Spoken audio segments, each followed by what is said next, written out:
This is not so bad. I was worried about recording in the evening because it's 8 p.m. I just plain old ran out of daylight. That's what happens when you try to cram 12 hours into 7 or 8 hours. I figured I would introduce myself because there are a lot of new followers here, so thank you if you're just joining me. I appreciate you coming to hang out. My name is Mylène. I am coming to you from just outside of Ottawa in Ontario, Canada. I am first and foremost a knitter, but I crochet. I also really love to spin, but I don't get around to it very often because when I sit to spin, I want to spin the whole braid or the whole bat or whatever is happening. And that's a little bit hard on the body sometimes. And I just have had a really hard time setting aside chunks of hours that permit me to do that. So anyway, we are not here to talk about time management. How are you? It is Wednesday, April 9th, 2025. It's 8 p.m. I think we're doing okay. I have my ring light and I have my new phone that blurs out. It's very cinematic. I think it's pretty cool, isn't it? I'm loving it. Anyway, I have been a bad knitter. I have not had time to sit and plan out any projects. I have lots of stuff on my queue, but I have not been inspired to really start something new. So literally, I have been knitting all the socks. It's not because I don't want to knit. I just haven't felt inspired to cast anything on. So the last time I was here, I was showing you the low-pee sweaters. The low-pee sweaters are finally finished. They took me way longer than they should have, but you know, life. So my friend and his wife, they got their sweaters, they match, they're beautiful, they fit really nicely. So there's a picture of them wearing their sweaters. I obviously don't have them anymore because the minute they were done, they were in the mail because I just wanted them to have their sweaters. And I was thrilled when they got them and they were happy and they fit. Gotta love it. So the pattern, which I'll link below, I'll link all my projects in the description box. It's the low-pee 1828. Again, wow. It's not a fancy name, is it? It's just whatever. So that was really nice to get off my needles, and I will definitely be making some more. I purchased yarn when we were in Iceland in September. I purchased yarn to make myself 2 sweaters. So I will get to those probably in the fall. Maybe late summer, early fall, I will get those done so that I can wear them myself. Oh, totally forgot to talk about what I was wearing. So this is something, simple something. So this is the Simple Something sweater that I knit ages ago during Vlogmas. These were Advent minis that I got from my friends, and I had dyed the contrasting yarn, the black here. So I held it together and made this like fun sweater.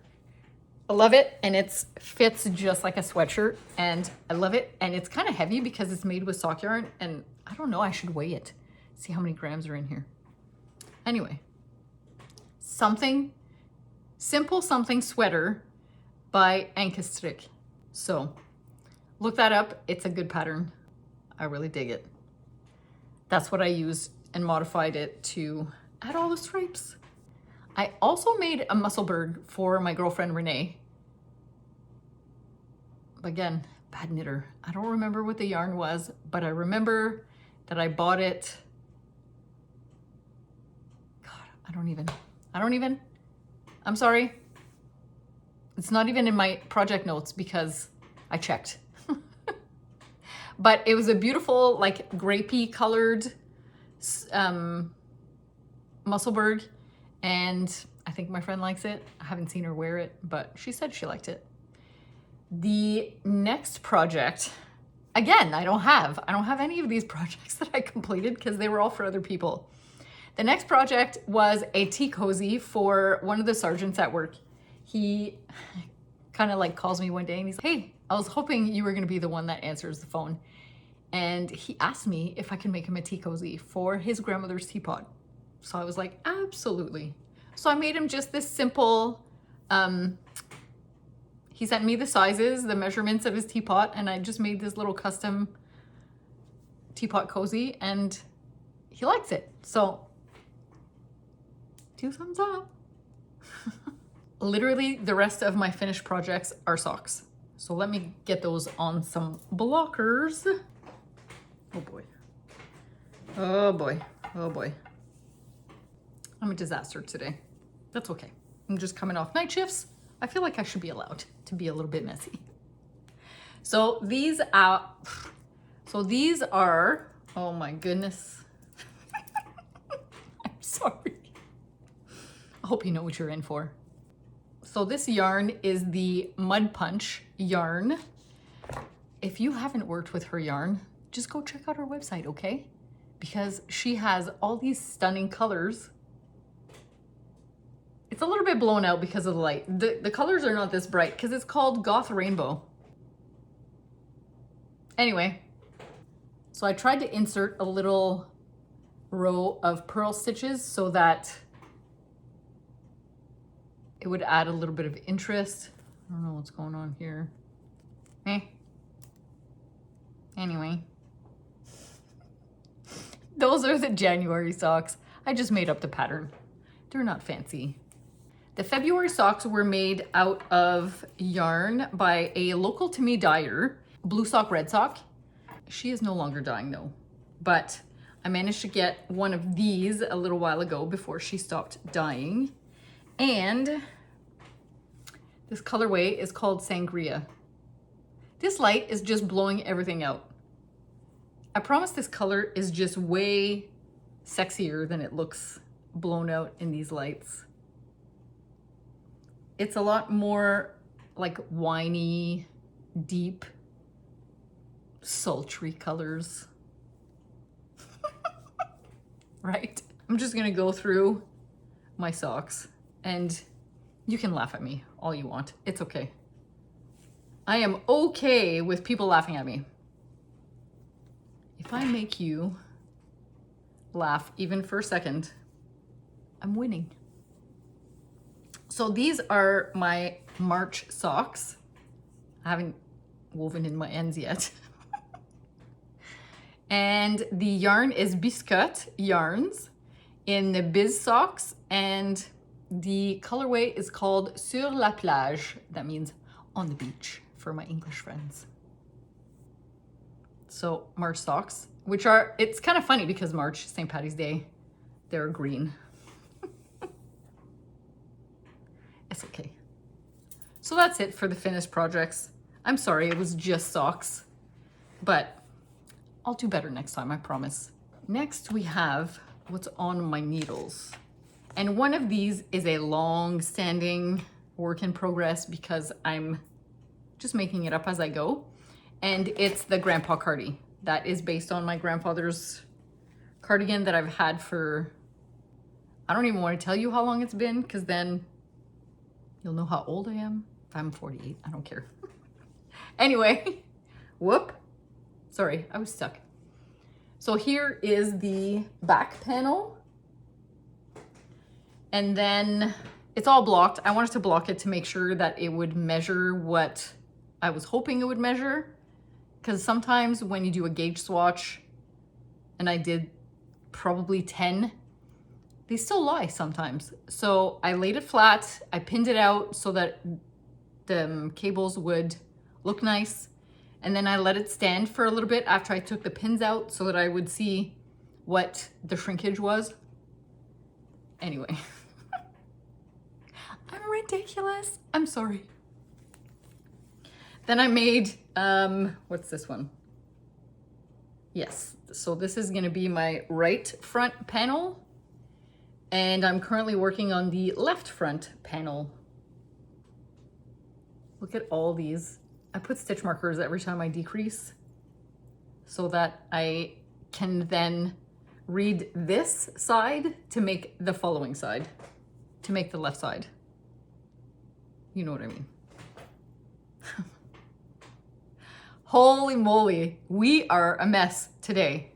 The next pair of socks, another pair of socks, is socks from my dear friend Ian, who recently lost his wife, and she had a basket full of Croy sock yarn.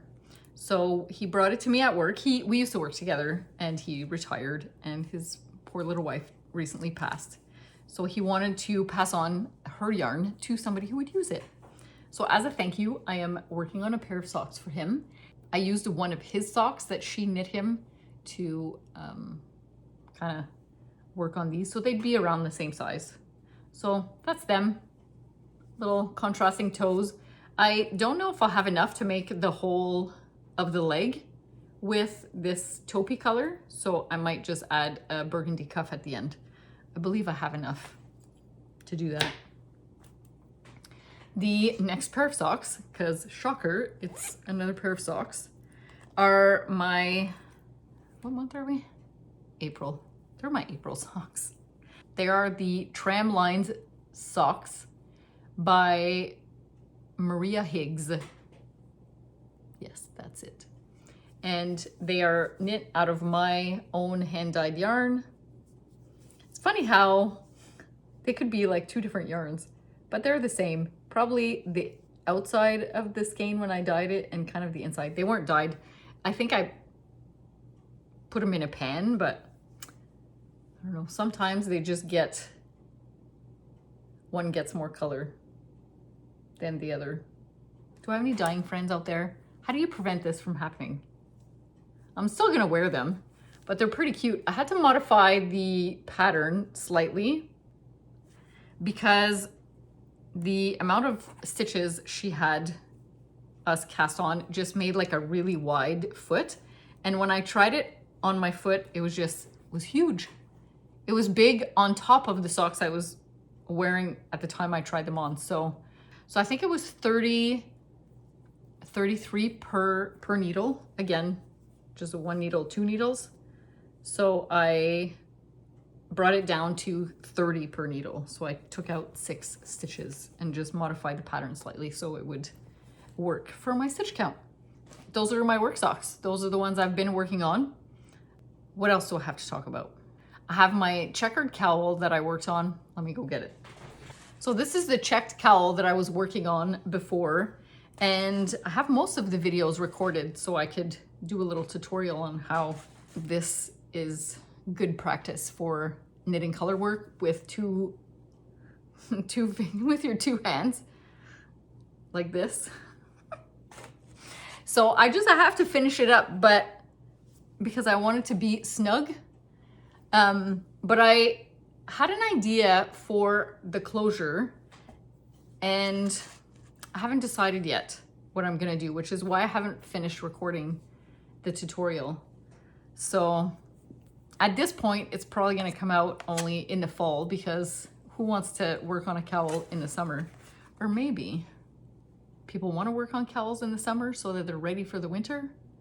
I don't know, what do you guys think? I could work on it when I have some time. I would love to be able to suggest some books, but I also have not been reading very much. I'm not really sure where the time has gone, but I do want to mention one book that I really enjoyed. The book is called Everyone on This Train is a Suspect by Benjamin Stevenson. And I love the way he writes. He's witty and it's told in his perspective. Anyway, go check out his books. They're really good. I really like this one. It's murder mystery, but really funny because he's funny. I was listening to this book while I was out walking and I was laughing out loud by myself, like out there by myself. So that's definitely a good thing.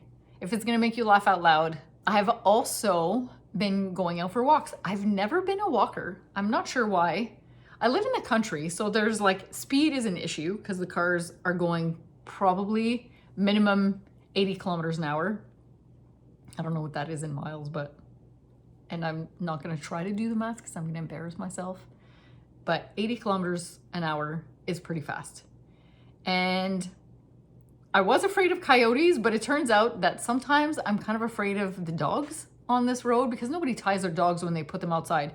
And today, Well, I saw this Great Dane the other day and I literally thought it was a horse the first time I saw it. I thought it was a pony, okay? And then I realized it was a Great Dane and I was like, holy shit, this thing is huge. It's gonna eat me. And then it saw me and it started barking and it was coming towards me. But the dogs around here tend to stay on their properties. I don't know if the people have like electric fences or something. I'm not sure, but it didn't eat me. And I'm really grateful for that. But ever since I listened to a podcast by Mel Robbins about aging, I've been going out for walks. Almost every single day I go for a walk. Minimum, I'd say 3 kilometers. Sometimes I try to get 5 in if I have time.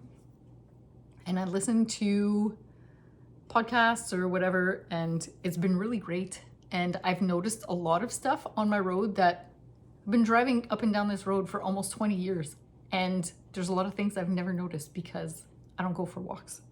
So that's been a real bonus. I am also looking for suggestions on places to travel because I have 20 days off at the end of May, like the second half of May into a little bit into June. And I'm gonna be traveling by myself and I need some suggestions on where to go. I'm totally waiting till the last minute. I'm gonna do a reel and put it in on my Instagram to get people to tell me where I should go and what I should go see. So if you have any ideas, leave them in the comments for me, okay? That's all for me today. It's only been 21 minutes. I probably whizzed through all these projects really, really fast. And I probably talked 10 miles a minute, but you could slow it down. If you think I'm talking too fast, you can slow it down. That's gonna be all for me today. I just wanted to say hi. And hi to all my new followers. And we're almost at 500 followers. I never thought my little channel, like this many people would want to hang out with me when I post a little podcast about knitting, but I'm pretty excited. So thank you. And go make something, and I'll see you next time.